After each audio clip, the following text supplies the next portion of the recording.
আসসালামু আলাইকুম। BSc honours তৃতীয় বর্ষ তৃতীয় বর্ষের বিবর্তন অধ্যায়ের ক গ্রুপের প্রশ্ন উত্তর আলোচনা করা হলো এবং বোর্ড পরীক্ষায় যে প্রশ্নগুলো বারবার এসেছিল সেগুলো আলোচনা করা হলো। 1. জীবন্ত জীবাশ্ম কি? 12/16/2019 সালে এসেছিল। অতীতে বিলুপ্ত উদ্ভিদ বা প্রাণীর দেহে বা অংশবিশেষ বা এদের কোনো চিহ্ন বর্তমান যেসব প্রাণী বহন করেছে তাদেরকে জীবন্ত জীবাশ্ম বলে। 1 নম্বর প্রশ্ন। 2 নম্বর প্রশ্ন, মোল্ড কি?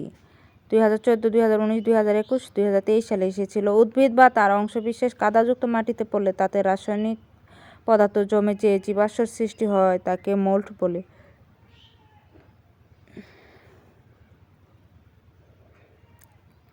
3 নম্বর প্রশ্ন, স্থলযোজক কি? 12, 16, 21 এবং 23 সালে এসেছিল। অতীতে দুইটি মহাদেশের সংযুক্ত স্থানে যার মধ্য দিয়ে এক মহাদেশ থেকে অন্য মহাদেশে প্রাণীদের বিস্তার ঘটে তাকে স্থলযোজক বলে। প্রশ্নটি খুবই গুরুত্বপূর্ণ।